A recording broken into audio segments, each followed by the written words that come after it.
Come in. Welcome. I'm E.G. Marshall. This is going to be a story that's almost unbelievable. Almost. A thing will happen which people, scientists included, will tell you cannot possibly happen. As your parents or grandparents were told that radio could not happen. Television, heavier than air flight, and space travel could not happen. The thing is almost impossible. However, Kathy and Doug Sellers live in a middle-class suburb. Their neighbors are people to whom they say good morning, with whom they discuss the weather and the crabgrass. That's about the extent of the neighborliness. So that Doug is surprised this evening when Kathy says, "Early dinner tonight. We've been invited next door to spend the evening." Oh, the Carters, they invited us over? No, not the Carters. No, next door the other way, the Joneses. Well, they just moved in yesterday. I know you wouldn't think they'd be ready for guests so soon, but they're completely settled in. I never saw anything like it. How come you saw it in the first place? Well, I went over there. She's such a little thing. I just thought I'd go over and see if I could help. That was neighborly of you. Well, but there wasn't anything to help with. You like her? She's nice, yes. Her name's Tootie. Tootie? I said we'd come, okay? Oh, sure, of course. He's kind of funny looking. Well, they're quite small, both of them. Yeah, but he's got a big head. I know they can't help it, but somehow small people with big heads put me off.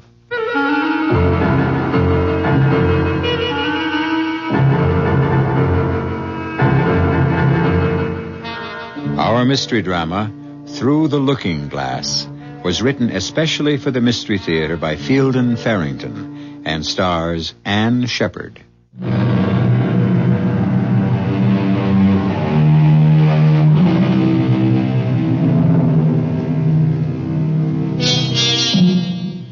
There is a certain excitement in meeting new people who may or may not turn out to be friends. Friendship, not to be confused with acquaintanceship, requires so many parallels of taste, viewpoints, needs, backgrounds, and the like, that it's quite remarkable we see as much of it as we do. Kathy and Doug Sellers are calling to spend an evening with two strangers who obviously would like to become friends. Hello, Kathy. Oh, I'm so glad you could both come. Hi, Tootie. This is my husband, Doug. Oh, how do you do? How do you do? Well, please come in. I want you to meet Sid. Sid? Oh, he's upstairs. Sometimes he's so slow getting ready for anything. Well, won't you sit down? You really are settled in, aren't you? It's very nice, too. Everything looks brand new. Oh, yes, it is. Well, can I get you a cup of coffee or... Oh, dear, I don't think we have anything to drink. I mean, like... Oh, coffee's fine. Hello down there. I'll be right with you. Sid, do we have any... You didn't get any whiskey or anything, did you? No, I'm sorry. I am sorry. I should have thought of that. We don't drink at all, you see. And it's just easy to forget. That's no excuse. I should have Oh, been... that's all right. We don't drink either. Not really. Hardly ever. You see, where we come from, people just don't drink. Oh. You must come from a far distance. I'm trying to think of a place where nobody drinks. Well, things are very different here. We're really very... Oh, what is that word, Sid? Backwoodsy. We're very backwoodsy. Yes. Uh-huh. You're putting us on, right? We're... What? You're putting us on, kidding us. Oh. Well, I mean, this furniture looks as if it had been designed for 20 years from now. You know? Backwoodsy? Well, the furniture's all new, you know. And you've got it all arranged so quickly. As I told Doug earlier, it looks as though you've been living here for years. And he's right, you know. It's very advanced. Is it? Well, is it too... It's all right, Tootie. She's so afraid we're going to seem, you know, different.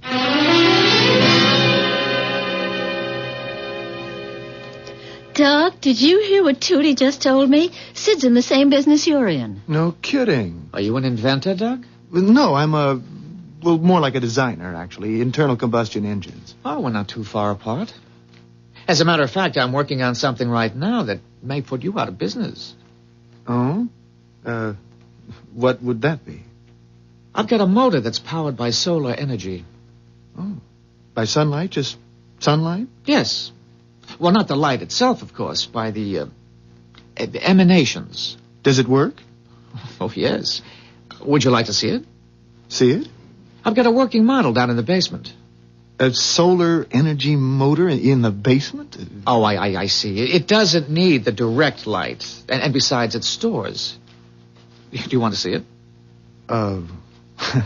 Aren't you afraid I'll steal it? I mean, if you've got a solar energy engine that really works... No, I'm not afraid. Now, please don't be offended.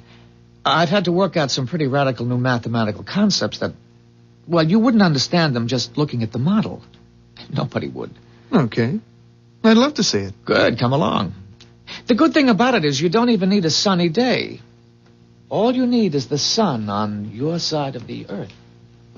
Would you like more coffee? If Doug's anything like Sid, they'll be down there for hours. No, I don't think I could handle any more coffee, thank you. You're right about Doug, though. Where did Sid work before you came here? I mean, maybe he worked for somebody Doug knows. Well, he didn't actually work for anyone. He's always been just an inventor. Well, Doug knows so many people in the business. We moved around so much before we went to work for Driscoll Motors. I just thought we might have some mutual friends. No. I mean, it doesn't seem likely. We haven't lived anywhere but, you know, there and now here. Well, where did you live before? It was just, well, like a different world almost. That's why I'm so pleased about tonight. We're the kind of people who just can't live without friends, you know? Mm. We were afraid there wouldn't be anyone we could, well, be friends with. So that makes tonight so good. Oh, Tootie, you don't have to worry. We have a lot of friends you'll probably meet. Where we used to live, we knew everyone.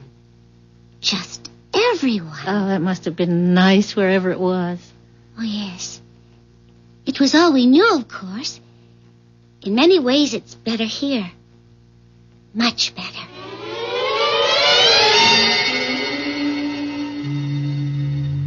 It's so quiet. How can a motor with any guts to it be so quiet? I've heard cats purr louder. Well, there's nothing to make noise, actually, except the friction. And there's very little of that. It's beautiful. How big would it have to be to power, say, an automobile? How big? This engine itself would pull a freight train. So 12, maybe 15 cars. That little thing? Energy doesn't come in sizes, Doug. With refinements I'm not tooled for here, a motor like this could supply all the electricity a medium-sized city would need. You're kidding. It has implications, as a matter of fact, that could lead to the obsolescence of electricity itself. Man, you are talking revolution, you know that? It would be a tremendous step. Yes, it would almost certainly entail some dislocation. Dislocation? It would bomb out just about everything our society is based on. Well, the short-term adjustment would be severe, I don't deny that. Temporary chaos. The gain would be long-range, not immediate. Ooh, scares me. No kidding. You don't know what you've got here. Oh, yes, I know. What I have here is a device, a ridiculously simple little device which would make the air we breathe sweet and pure again. Make the oceans, the lakes, and the rivers habitable for marine creatures. Put an end to nervous breakdowns from the sheer clamor of civilization. As you say, destroy everything today's society is based on. Well, today's society isn't exactly utopia, I know that, but, Sid, it's the only society we've got. Would you like to see the design on paper? Talk about the math involved. Well, you said I couldn't understand the math anyway. No. I said you couldn't understand it simply from looking at the motor. Actually, like the motor, the math is quite simple. I can't tell you how glad I am that you could come over and just You know, visit. I'm afraid I've talked too much shop to Doug, though. Huh? Oh, no, not at all. I'm sorry. I guess I'm sort of preoccupied. Dinner next time, all right? Okay.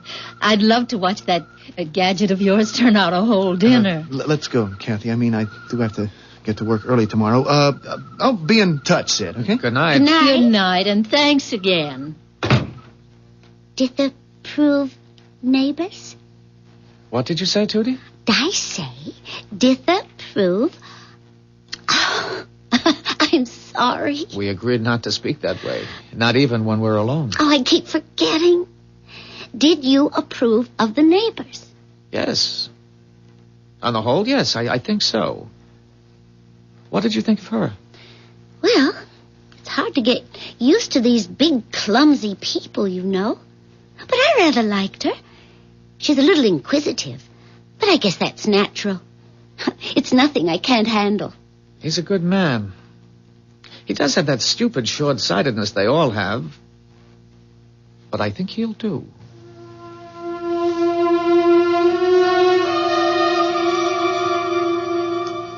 Well, I don't care what you told them about us hardly drinking. I want a good solid slug of bourbon. Okay. Something happened? What? Did he tell you where they're from? Where they moved here from? No, I don't think so. Well, she's a pretty close-mouthed one. Aren't you even going to put any water or anything with it? He's quite a guy, that Sid. How do you mean? But when Tootie... what kind of a name is that, anyway? Anyway, when she called him an inventor, she sure wasn't kidding. Did she say anything about where they came from? I told you I spent the whole evening trying to find out where they're from. But she's slippery as an eel. I didn't get to first base. People don't give things away. You have to be suspicious when a man wants to give something away. I think he was completely cracked, except that crazy math of his works. So does his engine. I don't have any idea what you're talking about. He wants to give it to me. Now, you can't tell me there isn't a catch in that somewhere. He just wants to give it to me. The whole thing, no strings attached. Give you what? Look, he's got this machine, this motor, this engine. Designed it, built it himself, he says, invented it. Draws its power from sunlight, sun rays. Now, there's a difference, and it's just gonna... it's gonna blow the whole world up, that's all. A bomb? You mean a bomb? Oh, no, just the opposite, I guess you could say, only... Good Lord, the mess it could make. It's like we made a wrong turn 100 years ago or so, all of us, our whole society, and what he wants to do is to back up and make the proper turn. But you just can't wipe out. It's a very scary thing. Kathy. What am I gonna do?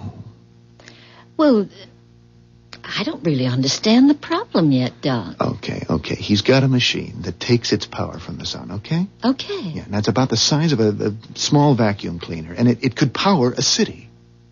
It could. I've seen it. I've seen the blueprints. I've learned the math. Learned it, mind you, in half an hour.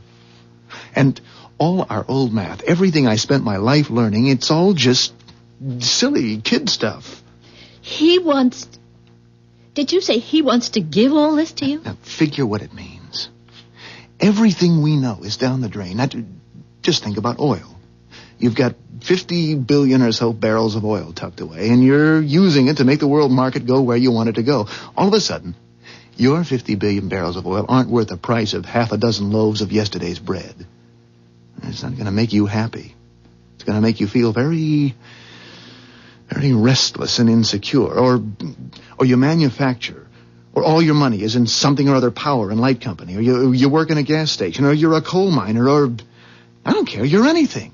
Whatever you do for a living, it's dead. And Sid wants to give the damn thing to me. Maybe I don't blame him. Wouldn't there be a lot of money in it? For us? Millions. Oh, hell, more like billions. Take it. I'm not even sure money would have much value anymore. Apart from everything else, I've got this feeling I'm I'm being used.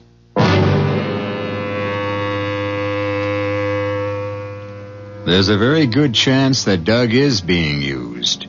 In a good cause, perhaps, but used all the same. There's a worn-out old cliche that says you can't make an omelet without breaking an egg. All well and good. But what if the egg that's getting broken is the world you've grown up in? The only world you know. It could make you feel pretty uncomfortable. I'll be back shortly with Act 2.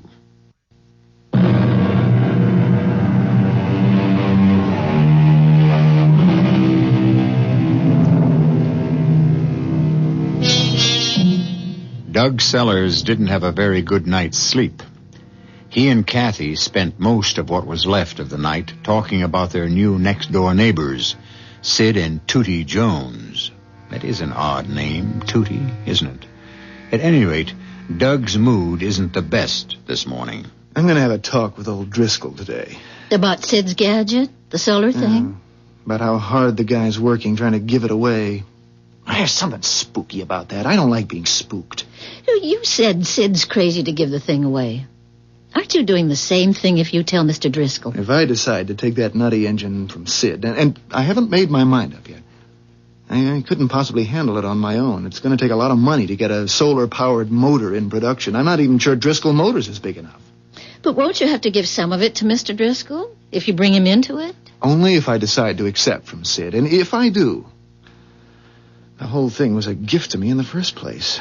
Well, I just thought... Oh, well, you know best. If you want the truth, I don't know a damn thing. Except that I'm sitting on a keg of very high explosive, and it's making me very uneasy.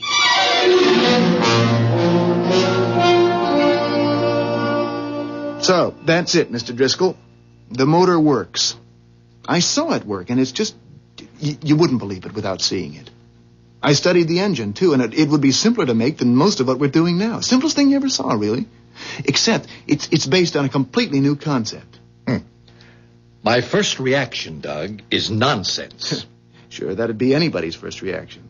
But not yours? Well, mine at first, yes. But then I saw the damn thing, Mr. Driscoll. I saw it. No doubt in your mind now? No. I'm as skeptical by nature as you are, but the thing works. And it's going to knock everything we know right out the window. Well, that won't be permitted, of course. Now, what I'm interested now is... He offered you all rights? Yes. You sign any papers, either of you? No, I said I wanted time to think it over. You say this thing works, and I'm prepared to take your word for it. I want 50% of the rights. Straight down the middle. You agree to that? Well, sure, I'm going to call Al Dobson. He can get the ball rolling faster than anybody I know. I'll get Ed Cahill moving on it, too. And, when can you get this, what's his name, the inventor in here? Look, Mr. Driscoll, all I wanted to do was to tell you about this thing and ask your advice. Now, as You've told me, and I'm advising you. Now, you pass the ball to me, and I run with it, right? Mr. Driscoll, I don't have a ball to pass. If you don't have a ball, we know where it is. Your inventor has fumbled it, and we'll take it over. He's no businessman, Sid. Would he have offered to give you a thing like solar energy if he were a businessman? Well, the thing is... maybe we don't actually have the ball yet, but we... Look, Mr. Driscoll, you said... What was it you said? I told you it was going to knock everything we know right out the window, and you said that wouldn't be permitted. Now you talk as if you want to go ahead with it. It'll be suppressed.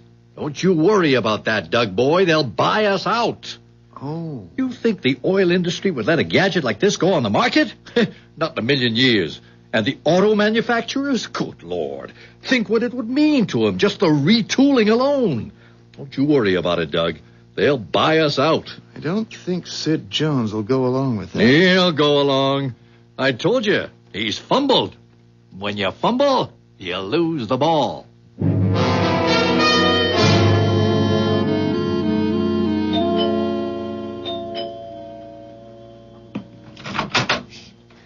Oh, hello, Kathy. Hi. I washed the breakfast dishes, did 2 loads of laundry, and vacuumed the living room. I figured it was time to take a break. You mind? Oh, mind? No, I'm delighted. Come on in. Let's go in the sitting room. Living room. Oh, which do you call it? living room. It doesn't matter. Well, anyway, come on in and sit down.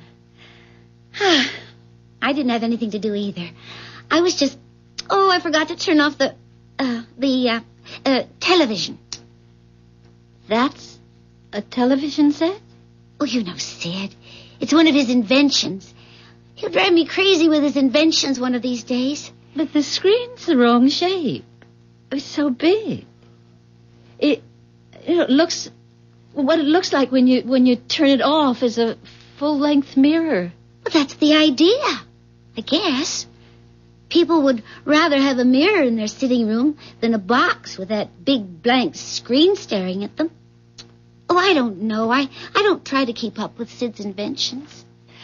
Doug says he's very good. Oh, yes. He's good. Doug says he's way ahead of his time. Ahead of his time? Yeah.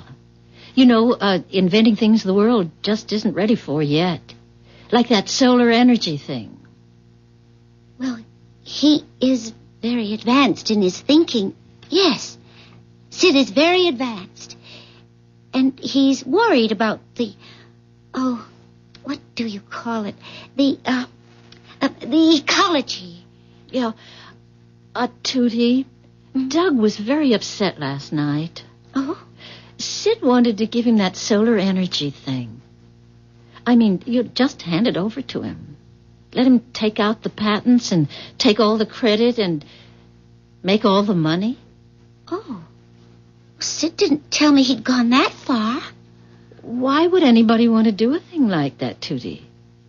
You know, it looks funny. Actually, how it looks to Doug is suspicious. Why doesn't Sid apply for the patents himself? That's what anybody else would do. He can't. He can't? We aren't American citizens. Well, I can't see what difference that would make, really. There are plenty of American patents held by people who are citizens of other countries. Doesn't Sid know that? Well, Kathy, I don't know exactly what they'd call us. Unregistered aliens. Something like that. We're actually not in the country legally. We don't have any papers or any of that. I see. Tootie, where are you from? I can't tell you. Maybe Sid will want to later on. I expect he will. But I'm afraid I've already told you more than he'd want me to right now. Damn it, Doug, what is this thing you've dumped in my lap? What do you mean? There's something mighty queer going on. I called Al Dobson and told him to get the ball rolling. Didn't tell him a damn thing except it was a solar-powered motor. And he had me back on the phone 20 minutes later. 20 minutes! Saying the thing was already out of hand and he had to know more. Out of hand? They want it. Everybody wants it. Ed Cahill says... Ed Cahill, the patent lawyer? They called him. The patent office called him. Now, you can believe that or not, but that's what Ed Cahill told me. They'd been hearing talk about solar energy down there, they said, and they called him. Well, it looks like... Somebody's pushing this thing. That's what it looks like to me. Somebody very big. Well, after all, solar power... I want you to see this, whatever his name is, this kook that's trying to give the rights away. I want you to get this paper signed. What is it? Don't waste time reading it. It's a simple release. Later on, there'll be reams of paperwork, but right now, I want that release signed. All right, Mr. Driscoll. And Doug. Yes? If you don't get that release signed, or if this nutty solar thing turns out to be phony, I'm going to bury you so deep they'll never dig you out. I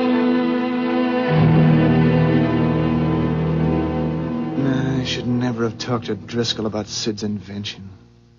What happened? Oh, hell broke loose. As nearly as I can figure, Driscoll's committed himself in 2 or 3 places without having a damn thing to deliver.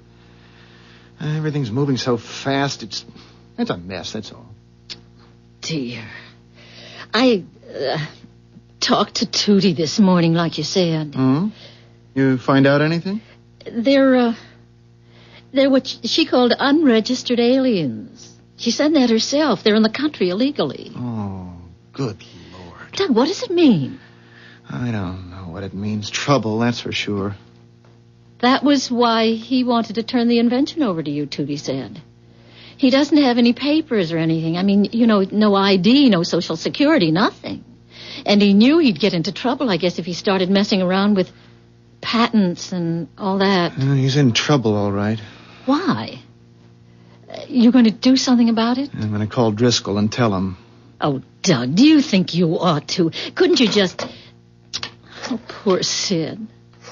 What about him, Doug? I'm afraid that'll just have to be his problem. I've got a couple of my own. Well, but do you have to tell Mr. Driscoll? Look, I've been working for Driscoll for over 8 years. I'm one of the top men in the company. I met Sid for the first time last night. Now, which one am I supposed to be loyal to? Yes, Driscoll here. Mr. Driscoll, this is Doug Sellers. Did you get that release signed? Not yet. I just found out something I think you ought to know. The inventor, Sid Jones, the guy's not an American citizen. He's in the country illegally. Say that again. He's in this country illegally. A spy? No, I'm sure it's nothing like that. He's, I know him, Mr. Driscoll. I don't think he's a spy. I might have known.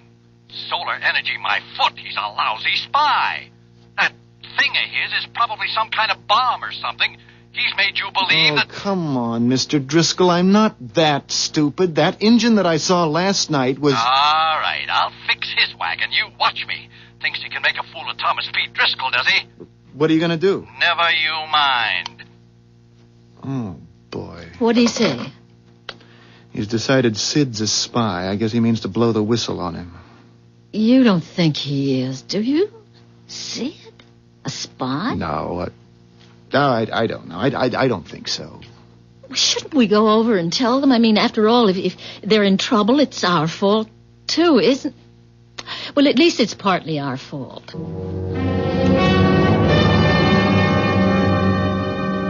Yes, things seem to be moving along very nicely. Nicely? Sid, he thinks you're a spy. Oh, Tootie, I'm sorry, but... Well, I always tell Doug everything, you know. It's all right, Kathy. Oh, please don't feel badly about it, either of you. It's all right. The patent office was interested, you say. That sounds very good. Don't you think you ought to...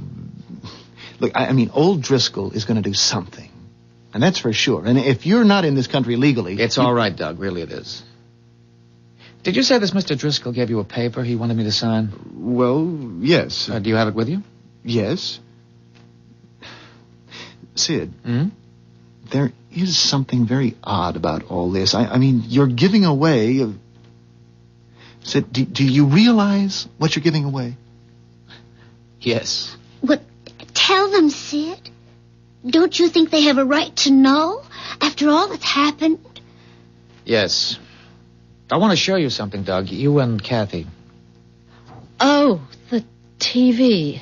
It's another of his inventions, Doug, the television. Did I tell you about that? I don't think so. I don't remember. Actually, it isn't a television set at all, except as you break the word down. Tele for distant seeing. Even so, it isn't that kind of distance. And I get only one picture on it. Always the same picture. Only one picture? Yes, I'll show you. That's the picture. Oh, it's not very pretty, is it? Looks more like a moonscape than anything else. Except for those mounds or domes or whatever they are scattered around. How come it's black and white? There isn't any color there, Doug. In the scene we're watching, you'd see it if there were. It's just gray. There's no color at all. Is it a movie? A science fiction movie or something like that? Oh, no. It's quite real. Well, it can't be the moon unless the other side has put domes up there and we don't know about it. No, it isn't the moon. Tell them, Sid. It's our home. Tootie's and mine. That's where we came from. That's where we've always lived.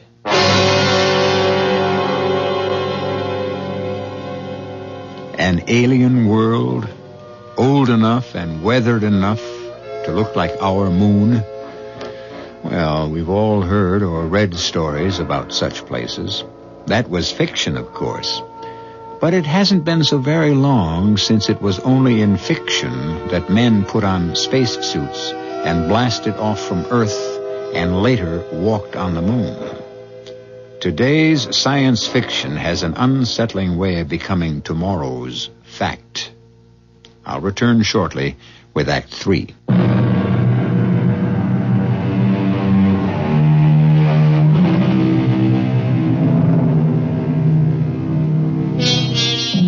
Doug and Kathy Sellers are watching spellbound, but more than a little repelled, a television picture. Something like a television picture, at least, on a screen that becomes a full-length mirror when it's turned off.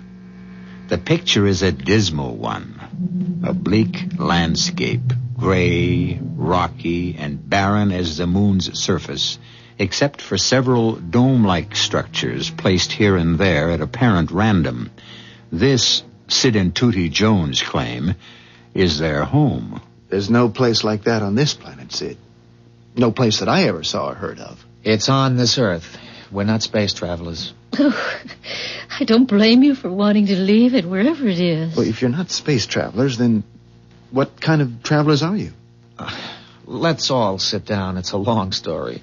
Shall I turn it off, Sid? No. Leave it on. Somebody might come out of one of the domes. They'd be interested in that. What kind of travelers, Sid? You've already guessed it, I think. Yes, we're time travelers. Time travelers? Then when is that? That picture you've got on the screen. Two questions there, really. Where and when? To answer the first, it's right here, Doug. Right in this very neighborhood, on this very spot. Well, then... When? Yeah. The year you're looking at is 3987. A little over 2,000 years from now. And that's what this neighborhood looks like? That's what the whole world looks like, Doug. Worse. This is a garden spot. Oh, it's some kind of trick, isn't it? I mean, it's just something you invented. More like something you invented. You, all of you, in the next few generations. That's misuse of the Earth's resources. All of your mistakes carried out to their final, inevitable conclusion. You're looking at the end product of your era's short-sightedness. I just don't believe it. Well, there it is. You can see it. Well, then it wasn't it wasn't bombed out? The A-bomb, the H-bomb, all the alphabetical bombs that came after? No, they were never used. Except to waste the Earth's substance and terrify its people. There, on the screen. Somebody's coming out of the B7 dome. Can you see who it is, Sid? No, not to be sure. 4X, most likely. I think it was his turn at B7. What's he wearing that thing for? Looks like a spacesuit. Well, that's what it is. We call them Atmos suits. There's no atmosphere now. None, at least, that's breathable. Except underground, where we convert it. Good Lord. Yes, we live underground. We come out now only to run tests. The toxicity of what's left of the atmosphere isn't very stable. We have to draw it in and purify it, so we need to keep abreast of what we're up against. And pump the impurities back out? Yes. And that increases the toxicity? Yes. The problem isn't solved. We're living by stopgap measures. We have some time, though. There's a lot of air out there, even though most of it is poison. And there aren't very many people to breathe what we salvage. How many? Well, in B7... Oh, no, you mean worldwide? Yeah. Oh, around 700,000. Between 7 and 8. In the whole world? Actually, that's a lot. It was down closer to 100,000 when we finally got the underground communities established. We were that close to extinction. We're the only survivors. Everything else is gone. We're here on a mission. You must have realized that. What kind of a mission? A very simple one. We're here to save the world.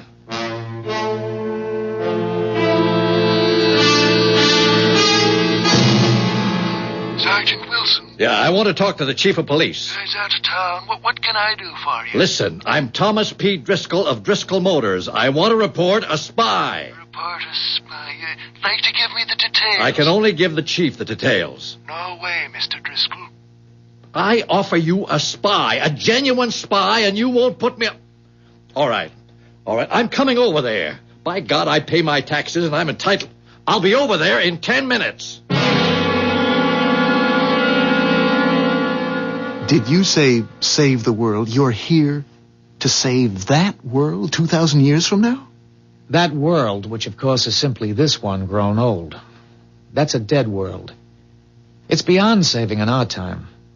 We have a few 100,000 people living inside it. Like people on one of your life rafts. If the people on the raft aren't rescued, they'll die. The same with our people. They'll die, or their grandchildren will, or their grandchildren. We few have survived the catastrophe temporarily. And so you've come back here, back to our time with... With the only treatment that can possibly save the world. We have a cure for its sickness, and we mean to administer it. Call me one of the doctors. There are many of us. Many of you? Oh, yes, one man could never do it. Your Mr. Driscoll was very right about that, Doug. We have many people in this time, some of them in very high places where pressure can be applied, where red tape can be bypassed. Speaking of Driscoll, Sid, I think you ought to... Don't worry about it. It isn't important. Now, will you let me sign that paper he gave you? All right. I've read that the people of your time set great store by pieces of paper with signatures on them. What are these numbers you put under the signature? Oh, that's just to make it thoroughly legal. That's my designation in my own time. 6D48M.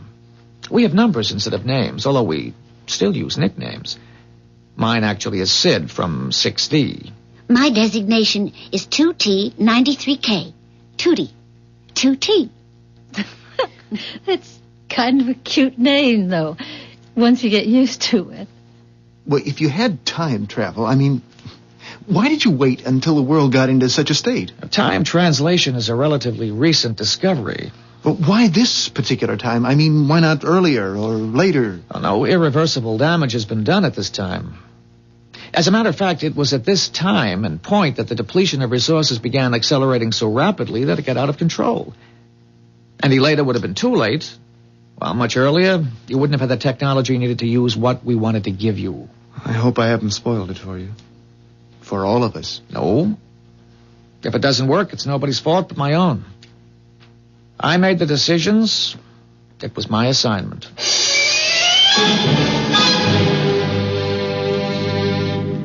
I told you I'd get to the chief, and you said he was out of town. Orders, Mr. Driscoll. I still don't know why he took me off the desk and handed me the job. It's FBI work. Well, don't you worry about that, Wilson. You think the two of us will be enough? If he should decide to shoot his way out or something like that. There are 2 carloads of good men following us. The house will be surrounded when we go in, and there won't be a chance of his getting away. Yes, there's a car stopping out in front now. Tootie, will you turn the screen off? I already did. Oh, Lord, it's old Thomas P. himself. Mr. Driscoll. And a cop. Odd. I thought it would be your FBI. Oh, Mr. Driscoll looks very determined. Mad as a wet hen, that's how he looks. Well, he shouldn't be angry. He may make a great deal of the money you people prize so highly. Oh, you will too, of course, if things work out. How can things work out if they're coming to pick you up? There are many others, as I told you. My being found out shouldn't affect anything. Maybe you could still get out the back way, Sid. Oh, I'm sure we're surrounded. Oh, people are very impatient in 1975. I'll let them in. Is your name Sid Jones? Oh, that's what I'm called, yes. Won't you come in? Put the cuffs on him, why don't you? He's your spy. What are you waiting for? Jones, is it true that you showed Mr.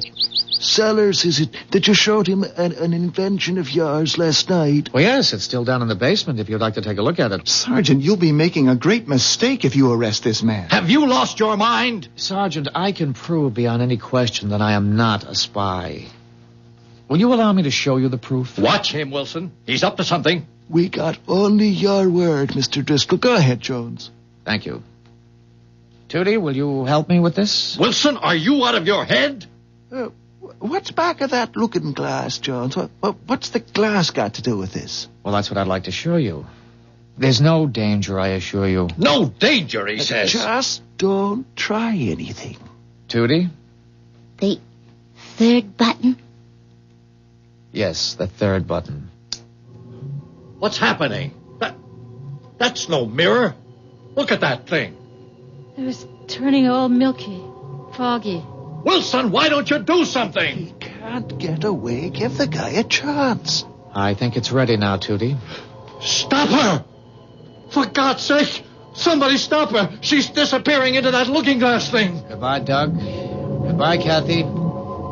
Thank you very much, both of you, for all you've done. Stop right there, Jones. Stop, or I'll... Or you'll what?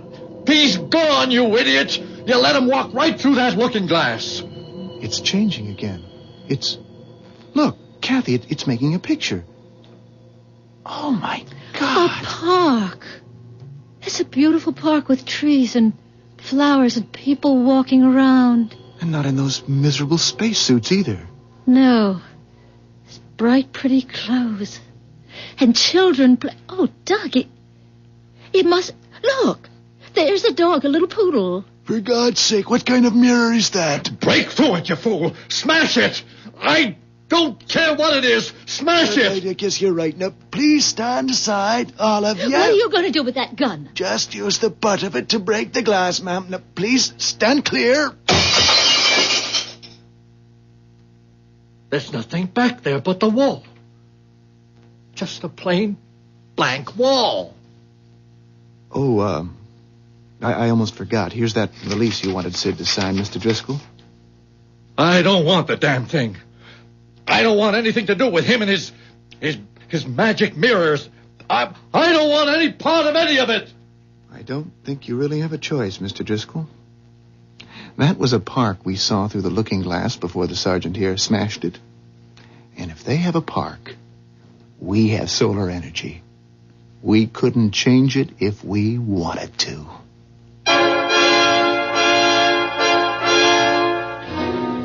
A park where there was a desolate wasteland only a few minutes ago. But wait, it wasn't a few minutes ago at all, was it? It was over 2,000 years in the future. And what this implies is that there are at least two quite different futures, both possible, which in turn implies that we have, at this exact point in world history, reached a crossroad. I'll be back shortly.